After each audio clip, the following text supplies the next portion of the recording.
Hello, beautiful people of the internet. How are you doing today? My name is Jackie and welcome back to my YouTube channel.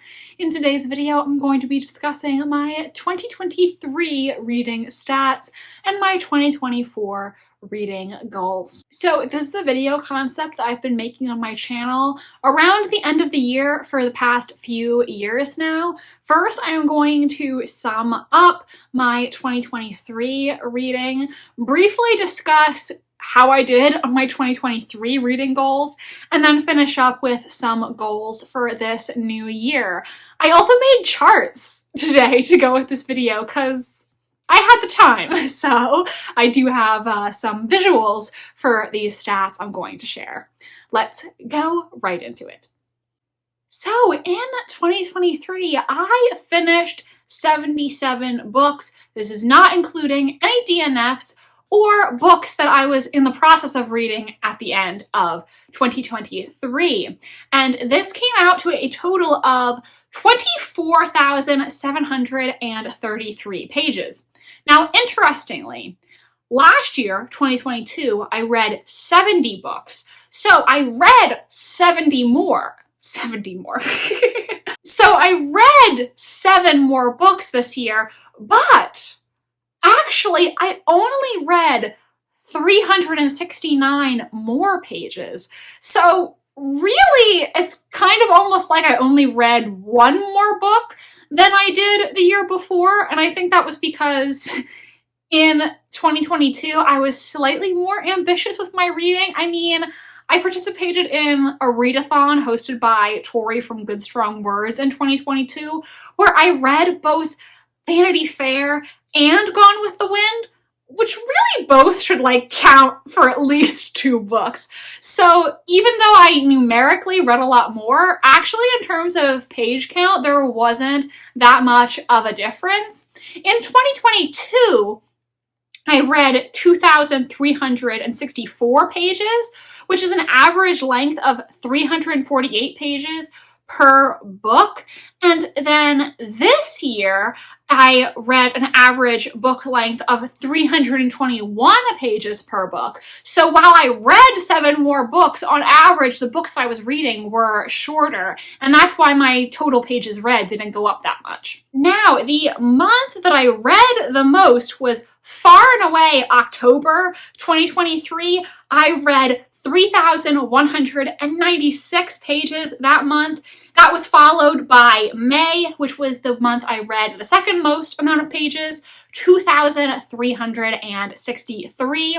Then the month I read the least was December. I read 1,239 pages, followed by August, where I read 1,600 pages. So October, by far, the month I read the most. Not even close. I also looked at what was my average rating of a book for the entire year, and it came out to 3.51 stars out of 5. So almost as average as it could possibly get. I then made a chart showing all the different ratings I gave, and as you can see, 3 stars and 4 stars, by far the most common ratings, and I think that's pretty typical for me. In 2023, I did not give a single 1 star, so there were no books that I absolutely hated, but I think there were also very few books that I absolutely loved. So, it was a good reading year, all in all, but there weren't any absolute standouts necessarily, and there also weren't any total failures. So, pros and cons. That tiny little sliver that you see there in the ratings chart, that is the one book I read that I didn't give a rating, just letting you know because it's not labeled. But yeah, so 39% of the books that I read got a 3 star, and 37.7% were 4 stars. I had 33 stars and 29 4 stars. Then after that, I had 6 3.5 stars for 7.8%, followed by 5 stars that made up 5.2% of my overall reading. And that doesn't surprise me because, as I've said before, I'm stingy with the 5 stars, you know? I'm difficult to impress. So it does not surprise me that 3s and 4s were far and away my most common rating. That doesn't surprise me at all. Now let's talk about the genres that I read. And again, this is not surprising to me. So my most read genre was mystery/thriller. I read 28 of those books for 36.4% of my overall reading. I should also mention that when I was determining, these numbers, there were some books that obviously could have fit into multiple categories, and so I just put them where I personally felt like they fit the best. That's my one caveat. Like I did in 2022, I introduced historical mystery as its own category because that is one of my favorite subgenres, so I just wanted to make it its own category instead of having to fit it into mystery or historical fiction. And I read, I think that says 19 historical mysteries. That's 24.7% of my overall reading. Then, in third, historical fiction, 13% of my overall reading. Then nonfiction, 10.4%, followed by classics at 7.8%, and then like fantasy/dystopian, 5.2%, plus 2 contemporary books. So that is my genre breakdown. Not at all surprising that mystery/thriller is number 1. I'm actually wondering if for next year's stats, I should break mystery and thriller up into separate categories. Because they are genres that people use interchangeably, but they do mean different things, and I greatly prefer mystery over thriller. Like, I like thrillers, but I think I'm more of a mystery gal, so I wonder if I should divide those into 2 separate categories next year. Let me know your thoughts. My next graph is going to be author's gender. Yeah, no surprise, overwhelmingly female authors. Almost 75% of all books that I read were written by female authors. Sorry, men, but I just prefer books written by women, for women, about women, I like female protagonists, and, I'm not at all surprised it's mostly female authors. Sorry?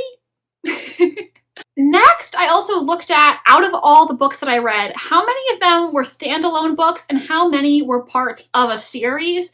That was a pretty even split. I have been reading a lot of historical mystery series. So 51.9% of the books that I read were standalones and 48.1% were part of a series. I should also mention that, out of the 37 books I read that were in a series, some of them were books in the same series, and some of them were also in a series that I'm probably not going to continue, so I'm not going to be reading 37 series. I don't think. That's a lot. And then finally, I looked at, for lack of a better term, like the book's origin/format. How did I get the books that I read? Now, 41 out of 77 were library books. That's 53.2%. I love my library. I go there every single month after I film my TBR, so this is not surprising. I love the library. Support your local library, kids. Then 25 came from my owned TBR. That's approximately 32.5% of my reading. 4 of the books were ebooks, so either books that I got on the Kindle app on my phone, wow, I said like foam, on my phone, or that I got via the Libby app, which is an app where you can get ebooks and audiobooks via your library. I just put those together as one category since it's a pretty small percentage. And then I read 7 ARCs, aka advanced reader copies from NetGalley. That's 9.1% of my overall reading. Reading ARCs was one of my goals for the year, and I think, 7 ARCs, that's pretty good. Speaking of, let's talk about the goals I set for myself going into 2023 and whether or not I achieved them. It's a bit of a mixed bag. So my first goal was, like I said, read more arcs. And I feel like I accomplished that, you know? It wasn't that long ago that I signed up for NetGalley and I'm really loving it. I think 7 arcs in 1 year is, you know, pretty good. And I was on top of it. You know, I reviewed all of the books in time. So I'm happy with that. Then I also said clearing my physical TBR was my goal. And did I do that? I mean, I think I've been pretty good about not buying too many books, you know, going to the library if I can. But there are still like several books on my shelves that I've had and I haven't read them yet. So I can't call this like a 100% success, but let's just say, you know, I made a solid effort at this goal, I guess. I think that's a fair assumption. It was also my goal to participate in the Read Christie 2023 readathon, which I did. I skipped January, but I participated in all of the other months. Read Christie is a readathon dedicated to reading one Agatha Christie book for every month of the year, and every month there is a different prompt. I will link the video I just filmed recently ranking all my Read Christie 2023 reads. So I would say I can't talk today. I would say I completed that goal. I'm happy with that. Okay, I'm gonna save the goal that I totally failed for last because I think that'll make a good transition. But the other goals, continue series.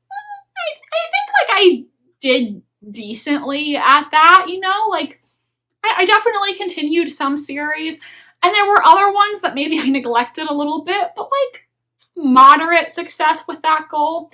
And finally, read more historical mysteries, which I think I did a pretty good job at that too, you know? This is one of my new favorite subgenres, and it's a subgenre that I want to write books in. So reading a lot of this genre and just learning more from other authors is important to me. And I feel like I've been doing a pretty good job at that.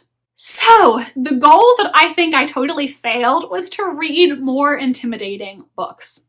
I don't think I did this. I really didn't read that many big books in 2023. As we discussed, even though I read 7 more books, the average length of the books that I was reading went down, and I only read 369 more pages than I did the previous year. So even though I increased the number of books I read, I didn't increase my pages all that much. And I think that's because I was mostly reading like a lot of short, you know, easy books, and I wasn't challenging myself. I think while I love my Scrabble TBR game, I do think it gives me a little bit too much control, so I can't really force myself to read intimidating books. Like, you know, other people in their TBR games, they have, say, big book as a prompt. So if it comes up, they're like, oh, I gotta read a big book. And I control the prompts. So if I'm not feeling like reading a big book, I don't. And let's be honest, it's very rare that I actually feel like reading a big book. So I don't think I challenged myself as much as I could have. And that's something I'm gonna try to be better about this year, even if that means I read a fewer number of books. Like, if I can read books that scare me and books that, like, require time and thought, I think that would be good for me, and that's something I'm going to try to improve on. So, with that being said, let's move to the final section of this video. What are my reading goals for 2024? Sort of like I said last year, I don't want to make the goals too hard because ultimately I feel like reading and making booktube videos should be fun. And so I'm not gonna like force myself to do something that's not going to be fun for me. Also, reading is not a competition, so I don't want to say like, I'm gonna read 100 books, but then not enjoy the books that I am reading or feel like I need to rush myself to meet some kind of arbitrary number. You know, different people are capable of reading different amounts of books, and I don't want to overwhelm myself to try to hit like some really high number, you know what I mean? So I decided to set my Goodreads reading challenge at 75 books. I'm hoping this will be kind of the best of both worlds, because while it is less than the 77 books I read in 2023, it's still like a pretty high number. And it is a bit of a challenge because in 2022, the year that I read 70 books, 75 was my original Goodreads goal, and I had to change it because I wasn't on track. So it's gonna be kind of like a redemption story for me to hit 75 this time. But at the same time, you know, I do also want to read some books that might take a little while longer. So if I have to lower the goal, but I am still challenging myself in a different way, I'm totally fine with that. I'm just going to start at 75, and I would be very happy if I could achieve that. But like, honestly, anything from like 72 or more, I would be happy with that, you know? Like 72 plus is a win in my book.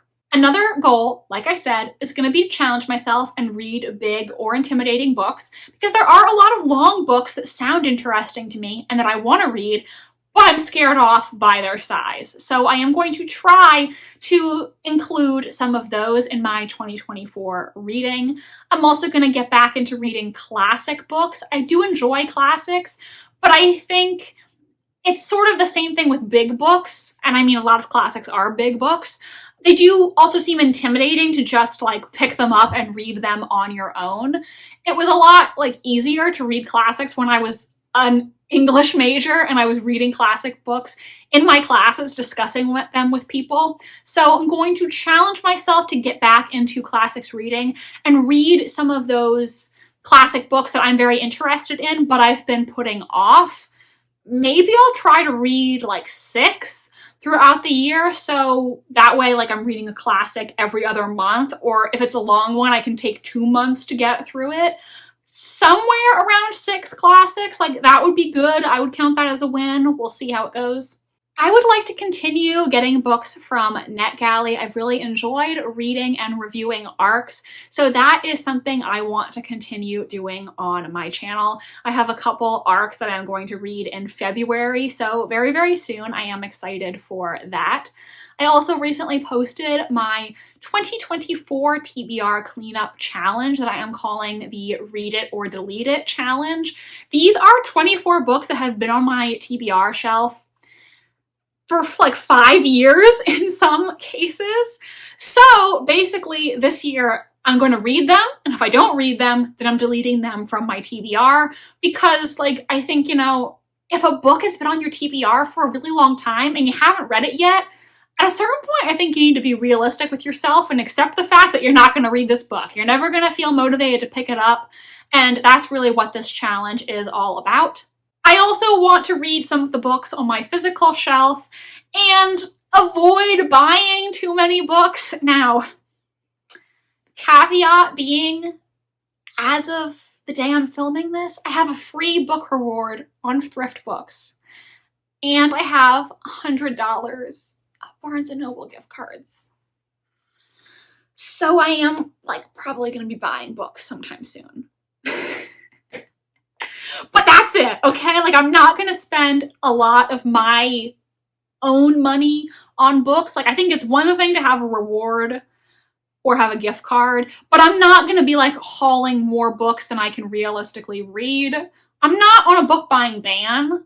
Like, if there's a book I really want to read, but I can't get it at the library, I'll buy it, that's fine. But I'm just trying to be realistic about like, okay, Jackie, think about how many books you're adding to your physical TBR, and keep the physical TBR to a manageable number where you're actually reading the books that you buy. So not a total ban, but just gonna try to make progress on the ones I already bought before I buy a bunch more, you know?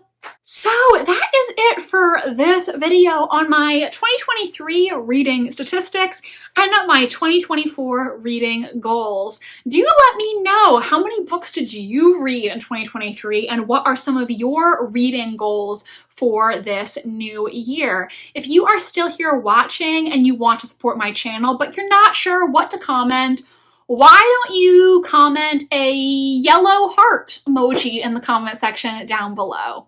If you enjoyed this video, please give it a big thumbs up. It really does help my channel so much, and I would appreciate it so much. Please subscribe to my channel if you want to see more from me. I post new videos every Wednesday and Sunday. My social media links are in the description if you want to follow me on Tumblr, Instagram, or be my friend on Goodreads. Thank you so much for watching this video today. I really appreciate you so much, and I hope you have a stellar rest of your day. Bye, and I'll see you in the next video.